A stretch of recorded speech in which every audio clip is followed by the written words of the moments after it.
we remain steadfast in our commitment in delivering local news that matters. Stories that inspire. Enriching the lives of Filipinos in the Philippines and across the globe. This is your GMA Regional TV. Buong puso para sa Pilipino. Kini ang At Home with GMA Regional TV.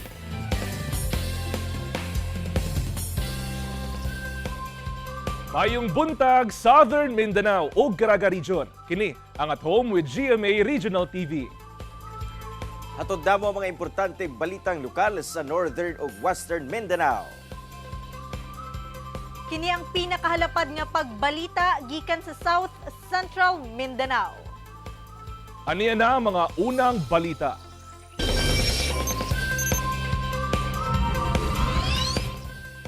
Bagong state-of-the-art nga Agdao Public Market sa Davao City giablihan na sa publiko.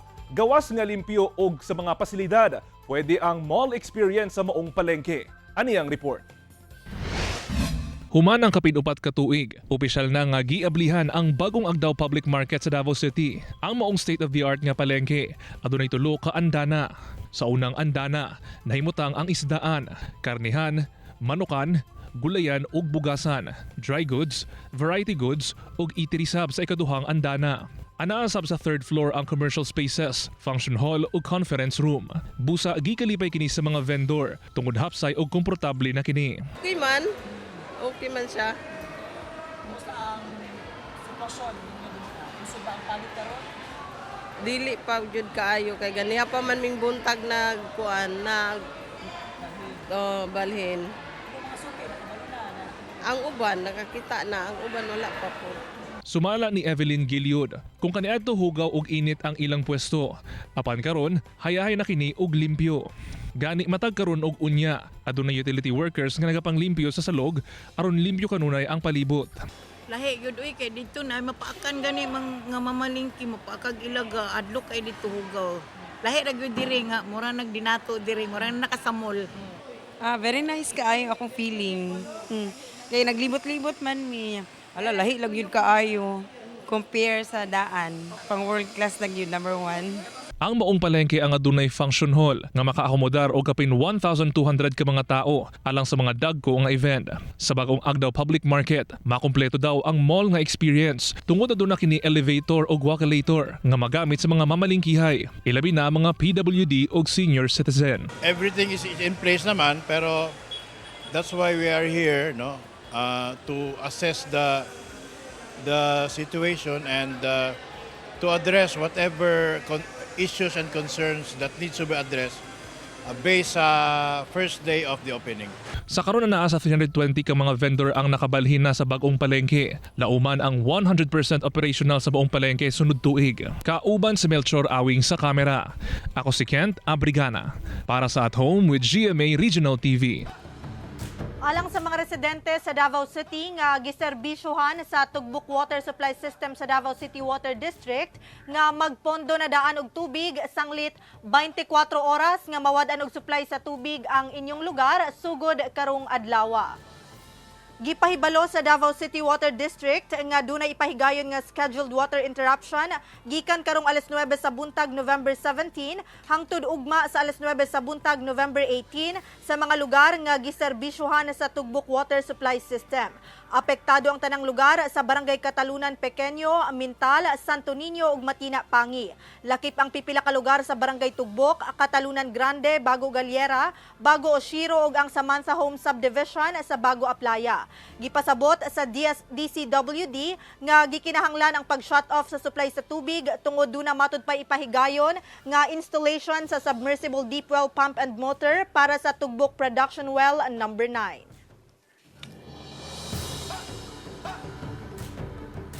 Mga bata nga dunay special needs ginatudloan og mga survival og entrepreneurial skills sa Upol Central School sa Upol, Misamis Oriental. Ani ang RTV Presents ni James Paulo Yap. Matag adlaw, ingon ani ang senaryo sulod sa Special Education Transition Class sa Upol Central School sa poblasyon Upol, Misamis Oriental. Sa unang tanaw, daw mga regular nga estudyante lang sila sa maong eskwelahan. Apan sumala sa Special Education Teacher kon SPED teachers nga sila Teacher Joanne o Teacher Presi. Sila ang mga bata nga adunay learning and psychosocial disability. Ang uban sab kanila adunay autism spectrum disorder kon ASD. Sagad kanila nagpangidaron og 10 hangtod 25 anyos. Transition class sab ang tawag kanila tungod ginaandam kuno nila ang mga estudyante alang sa mas taas nga responsibilidad nga ilang mamahimong maabot. We need to develop their independence kay man they are already growing up. Taas na ilang edad, taas ang ilahang mga age range nila is already 15 to 25. They are also students who are already above 25 na gani. So we are teaching them the life skills. We are teaching them the skills for them nga kinahanglanon nila when they grow old and mapuslanon sila sa atong community. Pinasahi sab kuno ang estilo sa ilang klase tungod mas ginahatagan nila og importansya ang real life skills ug survival mechanism sa mga estudyante. Gani sa pagbisita sa GMA Regional TV1 Mindanao sa ilang klase, gitudluan nila ang mga estudyante og baking, isip kabahin sa pagdevelop sa ilang entrepreneurial skills. Matudluan na namo sila unsaon nila pag negosyo puhon. Inig wala na sila sa kuan diri sa amo ang classroom for four walls of the classroom. Apan bisan pa man sa mga programa sa gobyerno na matikdan nga gamay lang sa mga bata nga adunay special needs ang nag-eskwela. Sa datos sa Persons with Disability Affairs Office kon PDAO sa Upol, adunay 726 ka mga persons with disability ang narehistro sa ilang buhatan. Diin 185 kanila ang mga bata nga nag-edad og 0 to 17 years old. Apan anaalang kuno sa kapingatos ang kasamtangan nga nag-eskwela. Pinaka kanang problema gyud sir nga dili makapaeskwela ilahang mama tungod sa transportation. Kay naa man gud may hinterland barangay. Then mutabok pag gyud sila suba. So lain ang pagtabok sa suba, lain ang pamasahe. Pag gikan sa suba, lahi na pud mo na siyang 500 sir one way. Busa padayon kuno ang ilang house-to-house visitation sa mga registered nga mga PWD sa ilang lugar aron aghaton ang mga ginikanan sa mga bata nga pahimuslan ang mga programa sa gobyerno. Kailangan i-submit na sila yung medical abstract, mga pangmatuod nga PWD sila, indigency dayon, active member, then mag-participate kung sa ang kuan sa kanang sa ingala ni kalihukan sa LGU dayon kana dayong pagkuan nila sa kanang pagkuha og indigency sa barangay. Okay. Ilang pwedeng madala? 5,000 ang ilahang makuha karon. Per? Quarterly. Sumala ni Teacher Presi nga dako og matabang ang pagpaeskwela sa mga children with special needs aron matudluan sa tamang pagkontrol sa ilang kaugalingon. Makatuon sab sila sa pakighalubilo sa ilang mga kapwa bata. Since we are still in the elementary level, success story na namo nga moadto sila sa high school. And that they will be having this competencies based on the regular classroom setting na dayon. Since naka-undergo na sila ang transition period nato dinhi, higher level na din ilang adtuan. Another thing is we also have students nga naana pud sila yung mga trabaho no, nang-empleyo na pud sila. Because these learners, though difficult sa ilaha ang pag-follow sa pagkuan sa kana academic, maka-follow gihapon sila og instruction no, step by step lang. Sumala sa Persons with Disability Affairs Office kun PDAO nga ang pag-BI-BI sa mga person with disability adunay silot base na sab sa Republic Act 7277 o ang Magna Carta for Disabled Person. Dili sab kuno angay nga ikaulaw ang mga bata nga adunay special needs. Inay angay nga tratohon ug respetoon sila sama ra sab sa normal nga mga bata nga anaa sa komunidad. Kauban si Jaybert Pairat sa kamera. Ako si James Pauliap para sa At Home with GMA Regional TV. Kini ang At Home with GMA Regional TV.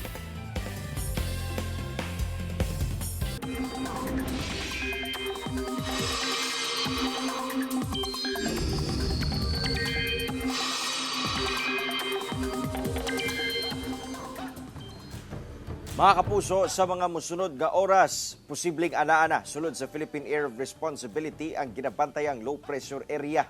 Ulahing namatikdan ang mong LPA sa gilayong 1,000 kilometers sidlakan sa Mindanao. Karong buntag, gilaumang musulod sa PAR ang LPA. Padayong ginabantayan sa pag-asa ang posibilidad nga subrig mahimong bagyo ang moong LPA. Sa karon nakaapekto sa pipila ka lugar sa nasod ang trough o extension sa LPA. Padayon sab nga magpaulan ang shear line partikular sa Eastern Visayas. Hanging amihan sab sa Tibok Luzon og localized thunderstorms sa ubang parte sa nasod. Sa Mindanao, makasinatong pag-ulan karong buntag ang pipila ka lugar sa Siargao Island, Davao Region, Socsargen ug Barm. Pag-abot sa hapon, ulanon na sab ang ubang parte sa Mindanao. Sumala kini sa rainfall forecast sa Metro Weather. Posible ang heavy to intense rain sa pipila ka lugar, mao nga mag-igmat sa posibleng baha o landslide.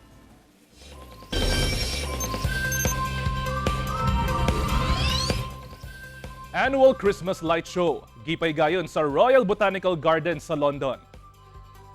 Gisugda na sa Royal Botanical Gardens sa Kew ang ilang tinuig nga Christmas Light Show ni adtong Martes.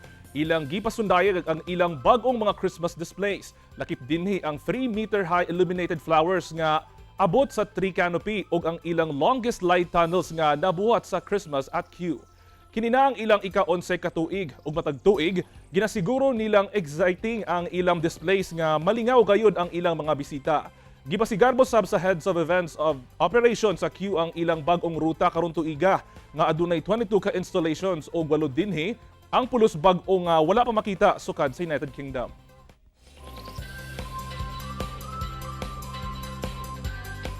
Miss Universe Philippines 2023 Michelle Marquez D. Gipawaw ang Filipino fans sa iyang performance sa preliminary competition sa Miss Universe 2023 sa El Salvador. Ug nalakip sab si Michelle sa top 10 silver finalist sa Voice for Change. Anyang report ni Earl John Balungay. Sa sugod pa lang, full of energy na ang pambato sa Pilipinas sa Miss Universe 2023 nga si Michelle Marquez D sa iyang intro.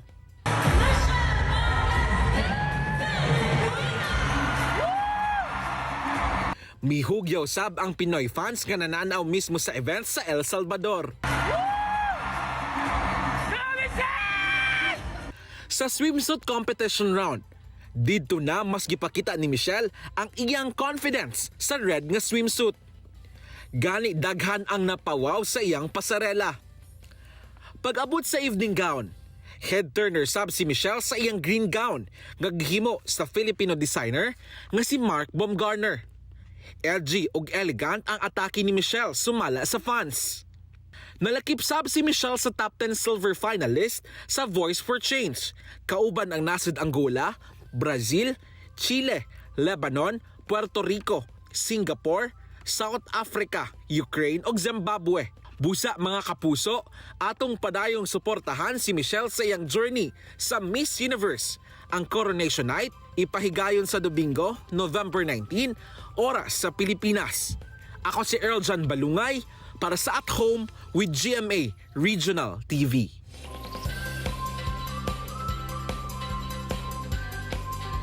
Mga pageant enthusiasts sa El Salvador City sa Misamis Oriental, iandam na ang inyong kinakusgan nga Hello Universe. Tungod masinati na ang Miss Universe Fever karong umaabot nga Domingo, November 19. Mao na kini ang time nga masaksihan live ang Miss Universe 2023 Coronation Night. Doon ay ipahigayon nga free live viewing ang El Salvador City Tourism sa Miss Universe 2023 Coronation Night sa City Hall Theater sa El Salvador City, Misamis Oriental, karong November 19, alas 7 sa buntag, oras sa Pilipinas. Busa sa mga pageant enthusiast, ayaw na mo pauwahi tungod limited lang kini sa 150 slots. Ayaw sab kalimte ang imong kinakusgan nga Miss Universe outfit sa tsansa nga makadaog og mga papremyo og makarampas sa red carpet. Og aron makumpleto ang Miss Universe feels, gipaila-ila sab ang host sa live viewing event nga sila Binibining El Salvador 2023 Joshua Ray Galyawan o Binibining El Salvador 2019 Irish Claire Daog. See you there mga kapuso, laban Pilipinas! Kini ang At Home with GMA Regional TV. Tulo ka graduate sa mga kolehiyo sa Davao City lakip sa top 10 sa November 2023 Customs Broker Licensure Examination. Usa kanila naningkamot gayud matud pa human mipanaw ang amahan o inahan sulod lang sa usa ka bulan. Ano ang report ni Argel Relator? Tulo ka graduate sa mga kolehiyo sa Davao City lakip sa top 10 sa November 2023 Customs Broker Licensure Examination. Usa kanila naningkamot gayud matud pa human mipanaw ang duha ka ginikanan sulod lang sa usa ka bulan. Ano ang report ni Argel Relator? Nagsalig lang sa scholarship sa Holy Cross of Davao College si Mark Joseph Mangmang nga tubong New Bataan Davao de Oro aron mahuman sa kursong Bachelor of Science in Customs Administration. Yes, I've been a scholar there. I work 8 hours per day then school na after. So except during pandemic kay lahat jud ming gi-shoulder for free masig wala mi nag-duty. Bulan sa July 2019, iyang nabati ang pait nga kasinatian, human sulod lang ni anang bulana, namatay ang iyang amahan ug inahan. Apan bisa ni ini, mas naningkamot siya ug nagmalampuson siya dihang ni graduar isip cum laude. High school pa lang, gusto jud ko maging top notcher in any board nga akong itig. Kay namo ko'y mga kailangan mga summa cum laude, nga akong alam, gusto lagi na ko na siya. Tuod man, nagbunga ang iyang pagpaningkamot, dihang siya ang 7th placer nga dunay 89.25% nga rating sa November 2023 Customs Brokers Licensure Examination. So pwede mi maging consultant sa mga importers, pwede mi mag-compute of duties and taxes on behalf sa mga importers, mag-sign, mag-file, mag-lodge mi sa ilang goods declaration if importation or export declaration if exportation. Ang iyang pagpaningkamot sa pagtuon, ang iyang mahatag nga tip sa mga buot sab maging top notcher. So mo to sir, nag-create ko og kanang schedule. Mata ko ani nga time, mag-study ko after, ay mag-recite pa day ko sa mga need year site, then magkaon, mag-study, then other activities na dayon within my day. Gawas kaniya, lakip sab sa top 10 ang first placer nga si Tricia Marie C nga graduate sab sa Holy Cross of Davao College nga dunay 91.25% nga rating. Og 10th placer si Keith Sumagaysay nga graduate sa DMMA College of Southern Philippines nga dunay 88.50% nga rating. Ako si Argel Relator para sa At Home with GMA Regional TV. Mga kapuso, atangi ang nagkakulba-hinab nga dula sa nagpadayong NCAA Season 99 Basketball Tournament sa ilang panagsangka alang sa Final Four. Masaksihan sa unang hugna sa dula ang LPU Pirates kontra San Sebastian Golden Stags unyang 1:30 sa hapon. Samtang magtigi sab sa kadaugan ang naguna sa team standing nga Mapua Cardinals kontra Arellano Chiefs live sa GTV. Kinsa kaha ang new hero sa mong mga dula. Atangi ang mas nagkainit pa nga panagsangka sa mga team matag Martes, Miyerkules, Biyernes, Sabado ug Domingo live sa GTV. Gipangandama na sa City Tourism Operations Office ug Davao City LGU ang Pasko Fiesta sa Davao City karong tuiga. Ano ang report ni Jandy Esteban?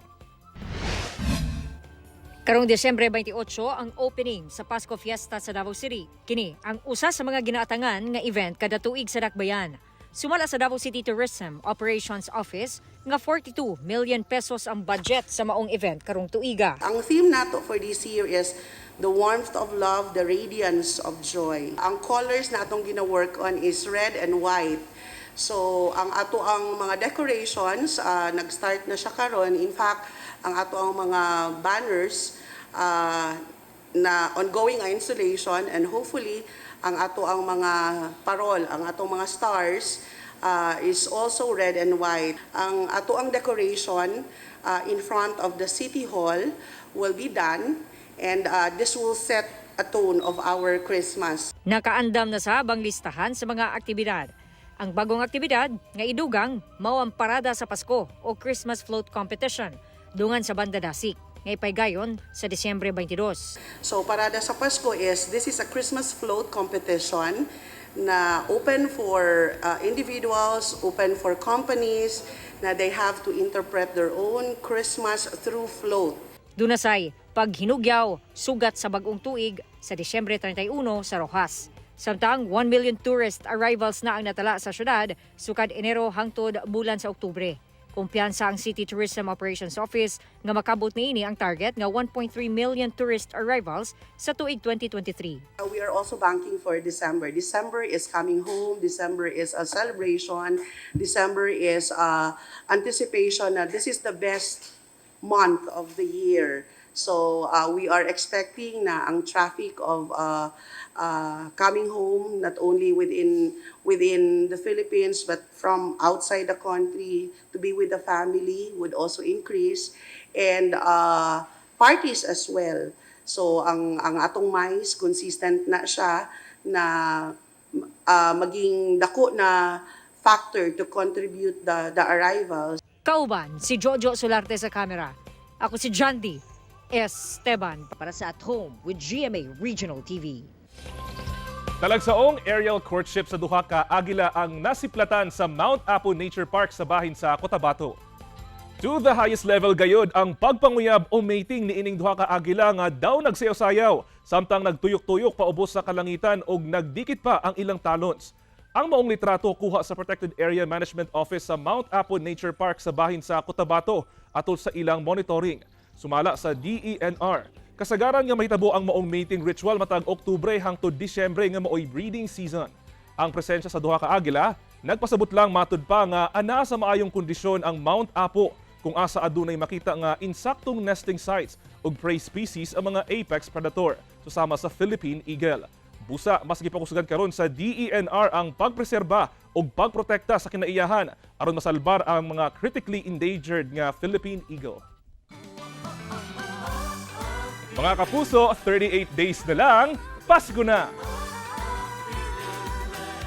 Mao kadto ang mga ulahing balita sa Mindanao karong adlaw. Mamahimo ninyo kining makita pag-usab pinaagi sa pagbisita sa official website sa GMA Regional TV o bisita ka mong official YouTube channel o i-click ang subscribe button para sa pinakaulahing balita.